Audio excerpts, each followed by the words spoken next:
ഗുരുവായൂർ കൊടുങ്ങല്ലൂർ എറണാകുളം റൂട്ടിൽ നാട്ടികയിൽ ഹൈവേയുടെ തൊട്ടടുത്താണ് JK സിനിമാസ് ഉള്ളത്. കഴിഞ്ഞ ഒരു 3-4 കൊല്ലത്തിൻ്റെ ഇടയ്ക്ക് ഏറ്റവും കൂടുതൽ സിനിമകൾ ഞാൻ കണ്ടിട്ടുള്ളത് JK സിനിമാസിൽ നിന്നാണ്. അതിന് പല കാരണങ്ങളുണ്ട്. അതിലൊന്നാമത്തെ കാര്യം ഇവിടുത്തെ ഒരു ഫ്രണ്ട്ലി വൈബ് തന്നെയാണ്. എൻ്റെ അമ്മയ്ക്കായാലും മേമ്മമാർക്കായാലും ഇവിടെ വന്ന് സിനിമ കാണാനാണ് കൂടുതൽ ഇഷ്ടം.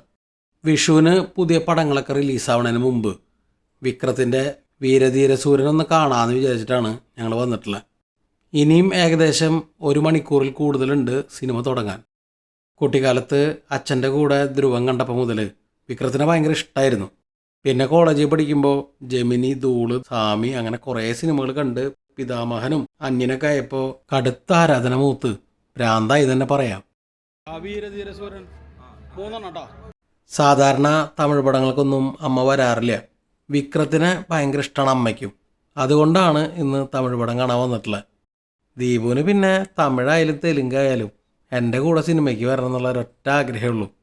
ഞങ്ങൾ ഇവിടെ വന്നപ്പോഴാണ് ശ്രദ്ധിക്കണേ ഇവിടുത്തെ ഇൻറ്റീരിയർ ലൈറ്റിങ്ങും അങ്ങനെ മൊത്തത്തിൽ എന്തൊക്കെയോ മാറ്റങ്ങൾ ഫീൽ ചെയ്യുന്നുണ്ട്. അപ്പോഴാണ് പറയണേ ഇപ്പോൾ JK സിനിമാസിൻ്റെ 6ാം വാർഷികം പ്രമാണിച്ച് ഇവിടുത്തെ സൗണ്ടും അതുപോലെ പ്രൊജക്ഷൻ്റെ ലാമ്പും അങ്ങനെ എല്ലാ കാര്യങ്ങളും ഒന്ന് റിനോവേറ്റ് ചെയ്ത് മൊത്തത്തിലൊന്ന് സെറ്റപ്പ് ആക്കിയിട്ടുണ്ടെന്ന്. സ്ഥിരമായിട്ട് നമ്മളിവിടെ സിനിമയ്ക്ക് വരണോണ്ടും നമുക്കൊരു വ്ളോഗ് ഉണ്ടെന്ന് അറിയണോണ്ടും അവർ ഷൂട്ട് ചെയ്യാനായിട്ട് സ്പെഷ്യലായിട്ടുള്ള സൗകര്യമൊക്കെ ഒരുക്കി തന്നു. ഇത് ഇവിടുത്തെ OD3 ആണ്. നല്ല കളർഫുള്ളായിട്ടുള്ള ലൈറ്റൊക്കെ വെച്ച് വളരെ മനോഹരമായിട്ടുള്ളൊരു സ്ക്രീനാണിത്. ഡോൾബി അറ്റ്മോസ് ആണ് ഇവിടുത്തെ സൗണ്ട് സിസ്റ്റം. ഡോൾബി അറ്റ്മോസിൽ വരുന്ന ഇംഗ്ലീഷ് സിനിമകൾ മറ്റ് അന്യഭാഷ സിനിമകളാണ് ഇവിടെ കൂടുതലും പ്രദർശിപ്പിക്കാറ്. 130, 150, 220 ഇങ്ങനെയാണ് ടിക്കറ്റ് റേറ്റുകൾ. ഞങ്ങൾ മിക്കവാറും ബാക്കിലുള്ള ആ ചുമന്ന ലക്ഷറി സീറ്റിലാണ് ഇരിക്കാറ്. നല്ലൊരു പ്രൊജക്ഷനും സൗണ്ടുമാണ് ഇവിടെ.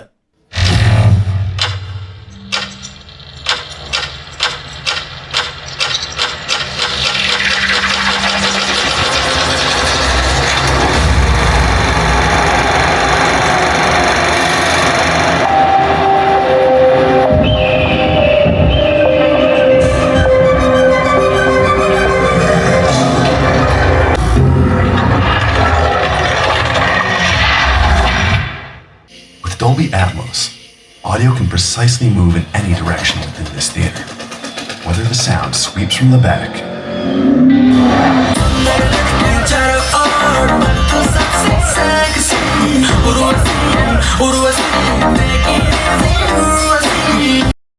സിനിമ തുടങ്ങണതിന് മുമ്പായിട്ട് ബാക്കി 2 സ്ക്രീനും കൂടി ഷൂട്ട് ചെയ്യലുണ്ട്. വേഗം തന്നെ OD1 പോയി. ഈ ഒരു സ്ക്രീൻ മൊത്തത്തിലൊരു ഗ്രീൻ കളർ തീമിലാണ് ഇൻറ്റീരിയറൊക്കെ ചെയ്തിട്ടുള്ളത്.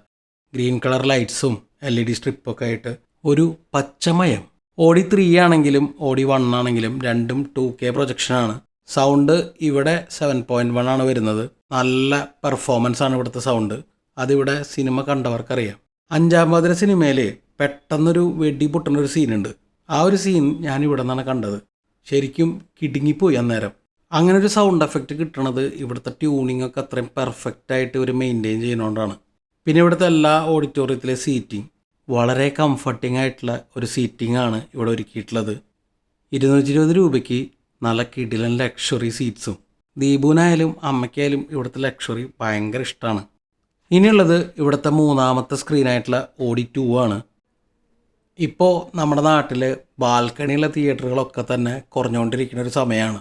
പണ്ട് ഡാഡിയൊക്കെ ഞങ്ങൾ സിനിമയ്ക്ക് കൊണ്ടുപോകുമ്പോൾ എപ്പോഴും ബാൽക്കണിയിലാണ് ഇരിക്കുക. അതുകൊണ്ട് തന്നെ ബാൽക്കണിയിൽ ഇരുന്ന് സിനിമ കാണുമ്പോൾ പഴയ കുറേ ഓർമ്മകളും മൊത്തത്തിലൊരു നൊസ്റ്റാൾജിക് വൈബാണ്. ഞാനതുകൊണ്ട് JKയിൽ വരുമ്പോൾ പ്രത്യേകിച്ച് OD2 വരുമ്പോൾ ബാൽക്കണിയിലേ ഇരിക്കാറുള്ളൂ. പിന്നെ നല്ല റെഡ് കളറും ഈ ഒരു കോമ്പിനേഷൻ തന്നെ നല്ല അടിപൊളിയാണ്. തിയേറ്ററിൻ്റെ ഇൻറ്റീരിയർ എപ്പോഴും റെഡ് കളറായിട്ട് കാണുമ്പോൾ എനിക്കൊരു പ്രത്യേക ഇഷ്ടമുണ്ട്. ഈ ഒരു തിയേറ്റർ 4K ആണ്. നല്ല അടിപൊളി സൗണ്ടുമാണ്.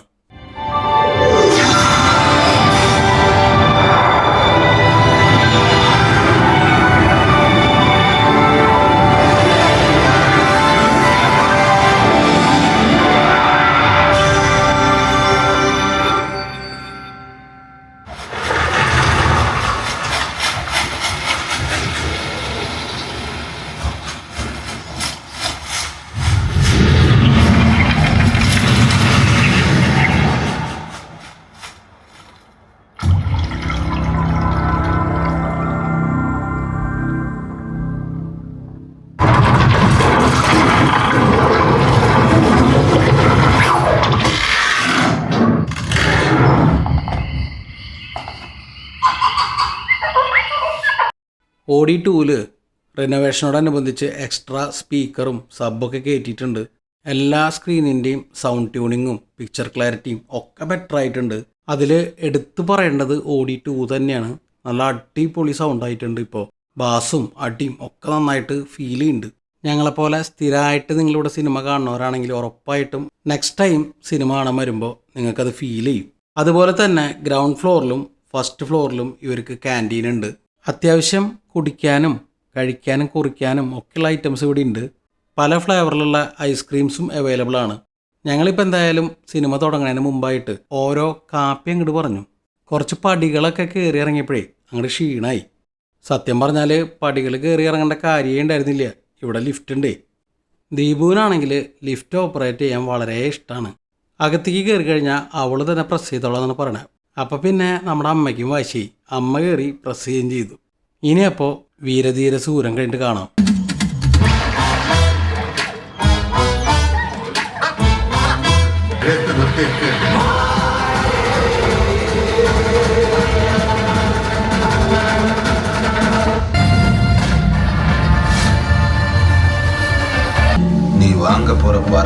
നമ്മുടെ മലയാളത്തിൻ്റെ സുരാജ് വെഞ്ഞാറമൂടൊക്കെ സിനിമയിലുണ്ടായിരുന്നു.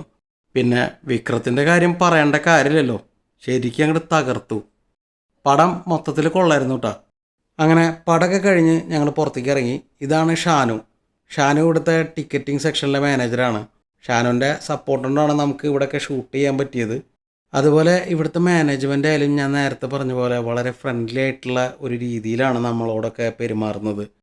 പിന്നെ JK സിനിമാസിൻ്റെ ഓണറായിട്ടുള്ള ജയകൃഷ്ണ സാറ് നമ്മുടെ വീഡിയോസൊക്കെ കണ്ട് പേഴ്സണലി മെസ്സേജ് അയക്കാറുണ്ട്, നല്ല അഭിപ്രായങ്ങൾ പറയാറുണ്ട്. അങ്ങനെ മൊത്തത്തിൽ ഹൃദയം കൊണ്ട് വളരെ അടുപ്പം തോന്നുന്ന ഒരു തിയേറ്ററാണ് ഈ JK സിനിമാസ്. നമ്മുടെ ഈ ഏരിയയിൽ ഏറ്റവും വലിയ പാർക്കിംഗ് സൗകര്യമുള്ള തിയേറ്ററും JK സിനിമാസാണ്. എത്ര ബൈക്ക് വേണമെങ്കിലും വയ്ക്കാനുള്ള സൗകര്യമുണ്ട്. ബൈക്ക് മാത്രമല്ല, നല്ല വിശാലമായിട്ടുള്ള കാർ പാർക്കിംഗ് സൗകര്യമുണ്ട്. ഇനി ഇതൊക്കെ പോരാണ്ട് പുറത്ത് തിയേറ്ററിനോട് ചേർന്ന് തന്നെ പുതിയൊരു പാർക്കിംഗ് സ്പേസും ഇവരൊരുക്കിയിട്ടുണ്ട്. അവിടെയും ഇഷ്ടംപോലെ കാറുകൾ ഹൈവേയോട് ചേർന്ന് തന്നെ നമുക്ക് പാർക്ക് ചെയ്യാം. അങ്ങനെ പടമൊക്കെ കണ്ടു കഴിഞ്ഞ് ഷാനുവിനോട് ബായും പറഞ്ഞ് ഫുഡ് അടിക്കാനായിട്ട് ഞങ്ങൾ തൃപ്രയാറുള്ള ഫ്യൂസോലിക്ക് വന്നു. സമയം ഇപ്പോൾ ഏകദേശം 3 മണിയായിട്ടുണ്ട്. അതുകൊണ്ട് തന്നെ നല്ല വിശപ്പുണ്ട് കേട്ടോ. ഇടമുട്ടത്തുള്ള ഫ്യൂസോല് ഒരുപാട് തവണ പോയിട്ടുണ്ടെങ്കിലും തൃപ്രയാർ ഫ്യൂസോല് ഇതാദ്യമായിട്ടാണ് ഞങ്ങൾ വരുന്നത്. സാധാരണ നമ്മൾ സ്ഥിരം വൈമാളിലേക്ക് പോവാറ്. അതിൻ്റെ പ്രധാന കാരണം AC തന്നെയാണ്. ഫ്യൂസോലായാലും വൈമാളിലായാലും രണ്ടിടത്ത് AC ഉണ്ട്. മറ്റു വല്ല നോൺ AC റെസ്റ്റോറൻറ്റിൽ പോയാൽ ഈ സമയത്ത് ഇരിക്കാനേ പറ്റില്ല. പിന്നെ വൈമാൾ ഒരുപാട് തവണ പോയിട്ടുള്ളതാണല്ലോ. ഇന്നൊരു വെറൈറ്റി ആവട്ടെ എന്ന് വിചാരിച്ചിട്ടാണ് ഫ്യൂസോലിക്ക് വന്നുള്ളത്. ആസ് യൂഷ്വൽ അമ്മ വെജ് മീൽസാണ് പറഞ്ഞത്. എന്തൊക്കെ കറികൾ നോട്ടെ?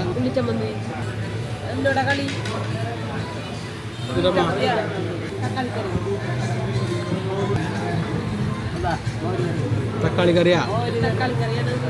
പരിപ്പും തക്കാളിയും പോലെ.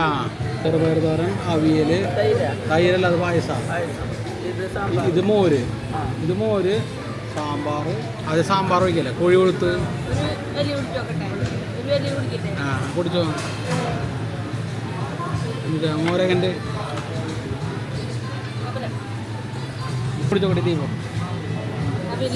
പായസം അമ്മയ്ക്ക് വേണ്ടി വരില്ല. പായസം വേണോ? അമ്മയ്ക്ക് വേണ്ടാന്നൊരു ദീപം. പായസം അമ്മയ്ക്ക് വേണ്ടെന്ന്.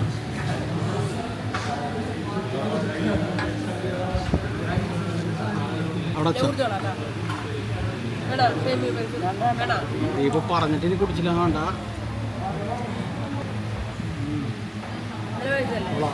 ബാക്കിയുള്ള സേമിയ പായസം മൊത്തം ദീപം അടിച്ച് തീർത്തു. നമ്മൾ പ്രതീക്ഷിച്ചതിനേക്കാളും നല്ലൊരു ഊണാണ് ഇവിടുന്ന് കിട്ടിയത്. അമ്മയ്ക്ക് വളരെ ഇഷ്ടമായി. ഇതിൻ്റെ ഇടയിൽ നമ്മുടെ ചിക്കൻ ബിരിയാണിയും വന്നിട്ടുണ്ടായിരുന്നു.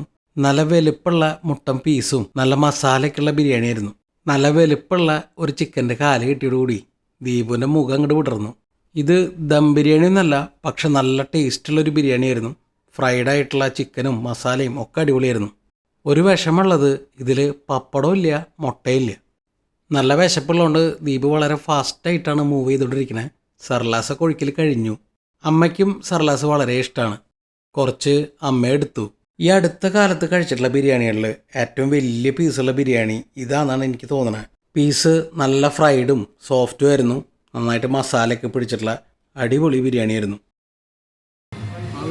വിശപ്പോണ്ടാണോ ടേസ്റ്റ് കൊണ്ടാണോ എന്നറിയില്ല, അമ്മ നല്ല രീതിയിൽ ആസ്വദിച്ച് കഴിക്കുന്നുണ്ടായിരുന്നു. ദീപുവിൻ്റെ കമൻറ്റ് അവിയലിനെ കുറിച്ചായിരുന്നു. അവിയലൊക്കെ അമ്മ ഷടേന്ന് തീർത്തു അത്രേ. മീൽസിൻ്റെ കൂടെ അച്ചാറുണ്ടായിരുന്നില്ല. അതുകൊണ്ട് അമ്മ നമ്മുടെ ബിരിയാണിയുടെ കൂടെയുള്ള അച്ചാർ എടുത്തിട്ട് അഡ്ജസ്റ്റ് ചെയ്തു.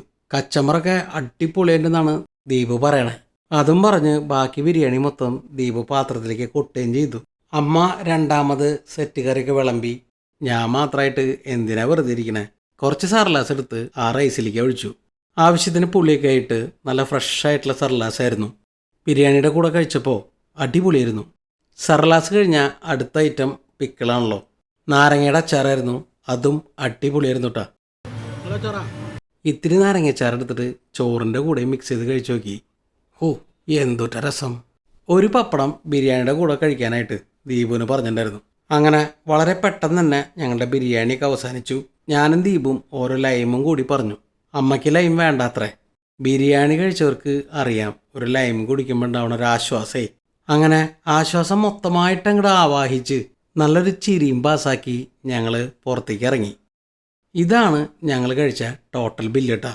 അങ്ങനെ ബില്ലൊക്കെ കൊടുത്ത് പുറത്തേക്ക് ഇറങ്ങിയപ്പോഴാണ് വലിയൊരു സർപ്രൈസ് ഞങ്ങളെ കാത്തിരിക്കുന്നുണ്ടെന്ന് പറഞ്ഞത്. ഈ അങ്കിളിൻ്റെ പേര് ഷൺമുഖൻ എന്നാണ്. അമ്മയുടെ ബാല്യകാല സുഹൃത്താണ്. അമ്മയുടെ അച്ഛൻ ഒരു സ്കൂൾ മാഷായിരുന്നു. അമ്മയും അച്ചാച്ചൻ്റെ ക്ലാസ്സിൽ തന്നെയായിരുന്നു പഠിച്ചിരുന്നത്. ആ ഓർമ്മകളൊക്കെ ഇവർ പങ്കുവെക്കുകയായിരുന്നു. എത്രയോ വർഷങ്ങൾക്ക് ശേഷമാണ് ഇവർ കണ്ടുമുട്ടണത്. ഇവരുടെ ആ ഒരു സ്നേഹവും സൗഹൃദമൊക്കെ കണ്ടപ്പോൾ വളരെ കൗതുകവും സന്തോഷമൊക്കെ തോന്നി. നമ്മുടെ ചില വ്ളോഗുകളിലെ JK സിനിമാസിൽ പടം കാണാൻ പോയതായിട്ട് കാണിച്ചിരുന്നു. ആ സമയത്ത് ഒരുപാട് പേര് എൻ്റെ അടുത്ത് JK ഒന്ന് ഫുള്ളായിട്ട് കാണിക്കുമെന്ന് ചോദിച്ചിരുന്നു. അതുകൊണ്ട് കൂടിയാണ് ഞാനിങ്ങനൊരു വ്ളോഗ് ചെയ്തത്. എന്തായാലും JKയിലെ സിനിമയും ഫ്യൂസോലത്തെ ഫുഡും പഴയ ഒരു ബാല്യകാല സുഹൃത്തിനെ കണ്ട സന്തോഷം അമ്മയ്ക്കും, അങ്ങനെ എല്ലാം കൊണ്ടും ഈ ഒരു വ്ളോഗ് സ്പെഷ്യലായി. ഈ ഒരു വീഡിയോ ഇവിടെ അവസാനിക്കുകയാണ്. പുതിയൊരു വീഡിയോ ആയിട്ട് ഉടനെ കാണാം.